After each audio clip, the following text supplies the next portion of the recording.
మనతో పాటు ధర్నా చేసిన మాజీ మంత్రివర్యులు అన్న సీనియర్ నాయకులు రాష్ట్ర ప్రధాన కార్యదర్శి శ్రీ జీవన్ రెడ్డి గారు, గౌరవనీయులు పెద్దలు మాజీ మంత్రివర్యులు బాల్కొండ శాసనసభ్యులు అన్న శ్రీ వేముల ప్రశాంత్ రెడ్డి గారు, గౌరవనీయులు మన గౌరవ శాసనసభ్యులు కోరుట్ల నియోజకవర్గ ఎమ్మెల్యే సోదరులు డాక్టర్ సంజయ్ గారు, ఆసిఫాబాద్ ఎమ్మెల్యే సోదరి, మరి ఎక్కడ ఆదిలాబాద్ ఉమ్మడి జిల్లాలో సమస్య ఉన్నా చెన్నూరైనా మంచిర్యాలైనా ఖానాపూర్ అయినా ఎల్లవేళలా పార్టీ కోసం పనిచేసే మనందరి ఆడబిడ్డ శ్రీమతి కోవా లక్ష్మి గారు, గౌరవనీయులు సిర్పూర్ మాజీ ఎమ్మెల్యే పెద్దలు శ్రీ కోనేరు కోనప్ప గారు, బెల్లంపల్లి మాజీ ఎమ్మెల్యే శ్రీ దుర్గం చిన్నయ్య గారు, గౌరవనీయులు మీ అందరికీ సుపరిచితులు ఈరోజు మంచిర్యాల నియోజకవర్గంలోనే గాను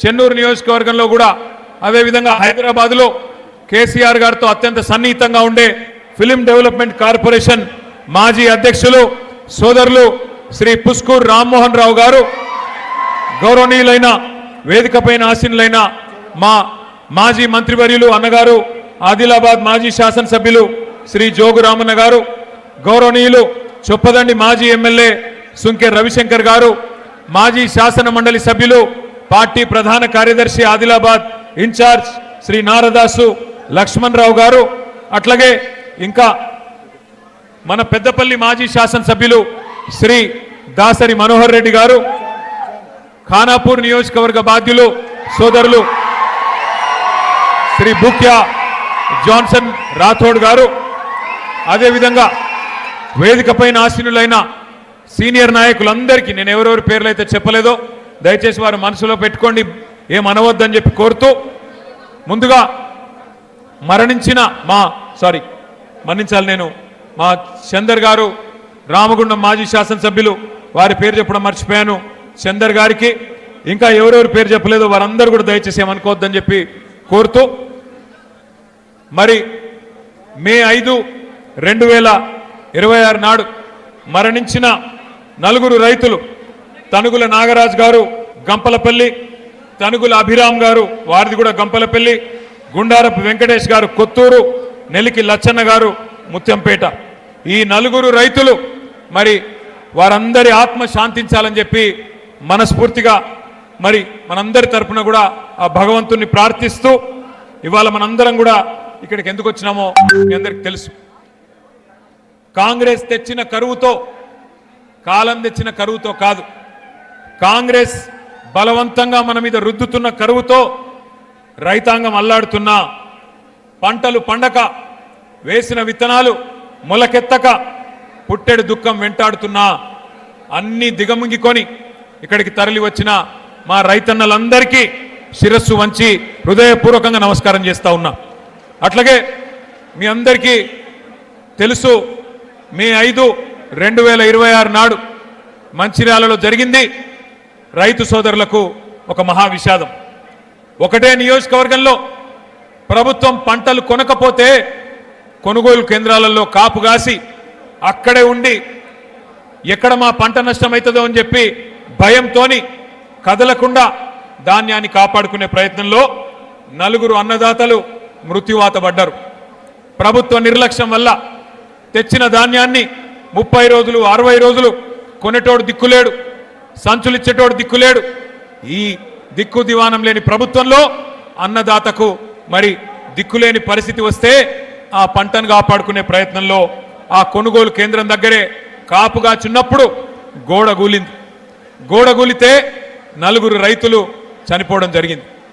నలుగురు రైతులు చనిపోతే ప్రధాన ప్రతిపక్ష నాయకులు, ప్రధాన ప్రతిపక్ష పార్టీకి సంబంధించిన బీఆర్ఎస్ పార్టీకి సంబంధించిన నాయకత్వం మాజీ ఎమ్మెల్యే మా దివాకర్ రావు గారు, మా జీవన్ రెడ్డి గారు మాజీ మంత్రి గారు 8 గంటలు ధర్నా చేసినా దున్నపోతు మీద వానబడ్డట్టు ప్రభుత్వం నుంచి స్పందన రాలే. చివరికి ఏదో మొక్కుబడిగా ఒప్పుకున్నారు, చూస్తాం చేస్తాం ఒప్పుకున్నారు. కానీ ఈరోజు వరకు దాదాపు 2.5 నెలలు గడిచిపోయినా స్పందన లేదు. కనీసం మానవత్వం అనే ఒక ఆలోచన కూడా లేదు.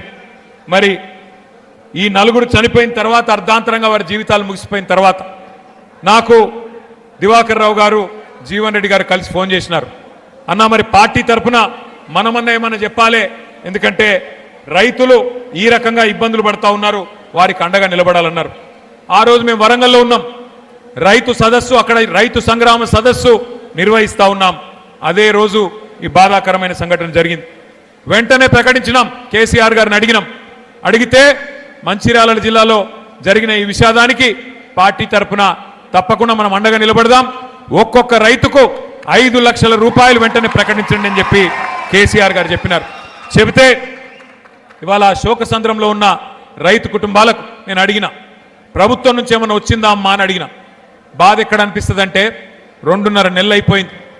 మంచిర్యాలలో ఉన్నది కాంగ్రెస్ ఎమ్మెల్యే, జరిగింది రాష్ట్రంలో ఉన్నది కాంగ్రెస్ ప్రభుత్వం, జరిగింది ఒక విషాదం. ఇప్పుడే రాజకీయపరమైన హడావుడి లేదు, ఆర్భాటం లేదు, ఏ ఎన్నిక లేదు, కానీ ప్రభుత్వం నుంచి స్పందన లేదు. నలుగురితో మాట్లాడుతుంటే ఒక్కొక్కరిది ఒక్కో రకమైన బాధ. వాళ్ళందరూ చెప్పింది ఒకటే మాట, కాకపోతే వాళ్ళ 4 రైతులు చచ్చిపోతే ఒక్క రైతుకు మాత్రమే 5 లక్షలు వచ్చింది ప్రభుత్వం నుంచి. అది కూడా ఎక్కడిది ఆ 5 లక్షలు? కేసీఆర్ గారు పెట్టిన రైతు బీమా నుంచి మాత్రమే 5 లక్షలు ఇచ్చినారు. కానీ మిగతా ముగ్గురికి 5 లక్షలు కాదు కదా, 5,000 కాదు కదా, 5 పైసలు కూడా ప్రభుత్వం నుంచి సహాయం అందలేదు. ఇంత దుర్మార్గమైన, ఇంత కిరాతకమైన ప్రభుత్వం ఇవాళ రాష్ట్రంలో ఉన్నది. ఒకవైపు యూరియా కష్టాలు, మరొక వైపు కరెంటు కష్టాలు, మరొక వైపు సాగునీటి కోసం తన్లాట. ఇన్ని గండాలు దాటి పంట పండిస్తే మరి రేవంత్ రెడ్డి అనే గండాన్ని మాత్రం రైతులు దాటలేకపోయినారు. ఒకటే రోజు పంటలు కొనక అక్కడే కాపలగాసి చివరికి 4 చచ్చిపోయినా రేవంత్ రెడ్డికి చీమ గుట్టినట్టు కూడా లేదు. ఇవాళ కేసీఆర్ గారి నాయకత్వంలో ఆనాడు 9.5 సంవత్సరాల పాటు బ్రహ్మాండంగా మరి రైతులకు కరెంట్ ఇచ్చి 73,000 కోట్ల రూపాయలు రైతు బంధు రూపంలో ఇచ్చి, నీళ్ళిచ్చి, చెర్లు బాగా చేసి, రైతు బీమా పెట్టి, పంటలు కొని మరి పూర్తి స్థాయిలో పంజాబ్ని తలదన్నే విధంగా తెలంగాణ రైతన్నను భారతదేశంలో నిలబెడితే కేసీఆర్ గారు ఇవాళ రేవంత్ రెడ్డి రాక్షస పాలనలో అష్ట కష్టాలు పడతా ఉన్నారు. పంటలు కొనరు, యూరియా ఇయ్యరు, సంచులు ఇయ్యరు, సుతిలు ఇయ్యరు, పోని పొరపాటున కొంటే మద్దతు ధర ఇయ్యరు, మరి బోనస్ అన్నారు, బోనస్ను బోగస్ చేసినారు. అట్లా మాత్రమే కాదు, ఇవాళ ఒక్కసారి మీరు ఆలోచించాలని చెప్పి నేను కోరుతా ఉన్నా. రేవంత్ రెడ్డి ప్రభుత్వం వచ్చి 31 నెలలు దాటి 32వ నెల నడుస్తూ ఉన్నది. 4 సార్లు ఈ 32 నెలల్లో 4 సార్లు రైతు బంధు ఎగ్గొట్టిన నయవంచకుడు రేవంత్ రెడ్డి. షాపులో దొరికే యూరియాని కేసీఆర్ ఉన్నప్పుడైతే షాపుకు పోయే అవసరం కూడా లేదు. ఆటో అన్నకో ఆటో తమ్మునికో ఒక ఫోన్ కొడితే పొలం కాడికి వచ్చేది యూరియా. నేను చెప్పేది కరెక్టేనా కాదా? కేసీఆర్ ఉన్నప్పుడు ఒక ఫోన్ కొడితే యూరియా అనేది పొలం కాడికి వస్తుండే. ఇలా షాపులో ఉండే యూరియాని యాప్లో ఇస్తా అని చెప్పి ఒక యాప్ పెట్టిండు రేవంత్ రెడ్డి. అందుకే కేసీఆర్ గారు చెప్పిన ముందే, మోసపోతే గోసపడతాం, ఓటేసేటప్పుడే ఆలోచించుకోవాలని చెప్పిండ్రు. కానీ మంచిర్యాలలో మరి ఏ కారణమైతేనేమి మరి ఆ రోజు కాంగ్రెస్ వస్తే ఏమో జరుగుతుంది, ఏమో ఒరుగుతుంది అని మంచిర్యాల రైతన్నలు మరి కాంగ్రెస్ పార్టీకి ఓటేసిన పాపానికి ఇవాళ కాంగ్రెస్ రైతులను కాటేస్తున్నది. ఒక పాములాగా ఇవాళ సొంత పిల్లల్ని పాము ఎట్లయితే తింటదో అట్లా ప్రభుత్వాధినేతగా ఉన్న రేవంత్ రెడ్డే ఈ రాష్ట్రంలో రైతులకు చెప్పలేని కష్టాలు పెడుతున్నాడు. యూరియా, విత్తనాలు, కరెంటు, సాగునీరు, మద్దతు ధర, బోనసు ఇవన్నీ కూడా మరి చుట్టుముట్టినాయి రైతాంగాన్ని.